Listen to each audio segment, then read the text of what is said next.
Head over to miniaturemarket.com where they have thousands of board games at discounted prices, and you can sign up for product alerts. Hello my friends, it's the Game Boy Geek here. Today we're going back to Vegas because Lords of Vegas is one of my favorite games of all time. And when I saw there was an expansion coming out, a new one, I backed it for sure. So today we're going to take a look at this newest expansion. So let me show you what's in there and I'll see you on the other side.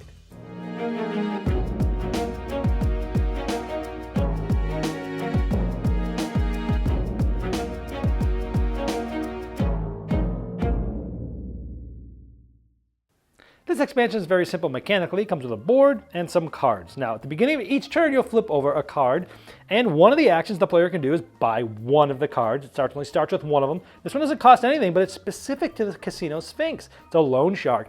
You collect 12 million minus 1 million for every Sphinx card that's already out there, but then every card after that comes out Sphinx, you owe 2 million to the bank. So it's kind of like getting an influx of cash now, but you have to pay it off as it goes. So when you buy this and how many Sphinx are out will depend. If this player doesn't buy it, it slides down. At the beginning of the next player's turn, this comes out. Now here's another thing that's specific to a casino type, like Pioneer. You have to spend 10 million, but each time a Pioneer card's drawn, you either collect 3 million or score a point, and you can combine that point with all other points you get that turn to help you move past those break markers.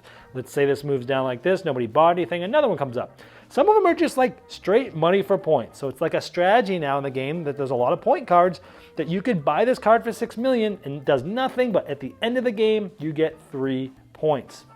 And the end of the game points, you don't necessarily hit break markers, you just add the points up and you see what point value you're at, which that value might not actually be on the scorecard at the end, but that's okay. Now if someone buys one of these, let's just say this player bought this, the next player, this slides down, and goes like this. If nobody buys one here, this one gets discarded out of the game. It will never come back. It doesn't get shuffled back in. And a new card comes up. Now, again, these cards do different things, like the Gaming Inspector. As an action, you may discard this card to roll 1 die in any casino. Now, here's a big part. This game's about negotiation. You can negotiate. You'd be like, hey, I bought this for 5 million. Towards the end of the game, you really want me to re-roll one of those dice over there? Why don't you pay me 10 million and I'll do it? So you can do that. Or pay me 10, things like that. Now this is worth a 0.2 at the end of the game. This one's cool. You collect 10 million from the bank. Each time you sprawl, you pay 3 million less. So if you get 10 million, you pay 3 million less, but it's worth minus 4 points at the end of the game. So you have to decide, is it really worth it to you or not? The General Contractor, it's 4 million. Each time you remodel, you pay 2 million less per space. So that's going to give you a strategy of remodeling more, right? This one is Accountant. As an action, you can discard this card to increase or decrease the value, or increase it by 1 in any casino. So there's some of them that allow you to change the dice a little bit. This allows you to increase it. So there's always only at most 3 up here. This guy's cool, King Parker. Each of your parking lots pays you another million, essentially doubling it. So you can build up a lot of lots with this strategy. You get this early, getting a ton of cash in, and using those cash to buy the points from the other cards. So there's a lot of comboing, and there's a lot of interesting things of like timing of when cards come out. Blackmail. You pay 5 million, you give this card to another player, and they may pay 12 million to discard it, but if they don't, they're getting minus 3 points at the end. So there's tons of cards. I'm not going to show you all of them, but some of them are definitely better at certain times than others to get. Like this one here. As an action, you may discard this card to decrease the value. There's when I was talking earlier about increasing or decreasing the card values. Some of them do one thing, some do the other. But again, many of them you just buy points. 12 million is going to be worth 5 points at the end of the game. So as you can see, there's a lot of variability. I'm not showing you all the cards, but I did want to show you some of them just to give you a flavor for what happens. This one's really good early in the game. 8 million, you get a point at the end, but once on each turn, you can pay 1 million to score 1 point and you can combine it. So this is great to have early in the game to fly up the track fast to those different break points. And even when you hit those first break points, you can use this to combine it with other ones to jump up those lower break points of 2. Anyway, this is pretty much the whole expansion. Comes with a whole deck of cards, and that's pretty much it. All right, now this expansion is pretty clean and clear. It adds more strategy without adding more complexity. You're flipping a card, you're reading the ability, and it's just gonna, boom, go. The rest of the game is the same. Do you want a possible new action? Do you want to buy it or not? And I like that. I love it when you can mix an expansion in. You can mix this expansion in with someone that's never played Lords of Vegas, and it's not that different, right? Sure, there's a little more going on, but they can handle it. And I love expansions that you can mix in right away with new players, but it really, gives a lot new ideas and decisions to make in the game for those that want to use them. Now the cards can be good at specific times of the game, which I like the private jet. Getting that early is awesome because you can sort of run up that track, getting those 1 points, but you can combine them with other points to get past some of those break points. So some cards are good at the beginning, some of them are better at the end, some of them are, so I like that the cards are, some of them play differently depending on when they come up in the game, because you're going to see pretty much most of the cards every game, but when they come up is going to change how you result to them, and then also what has been going on with those casinos.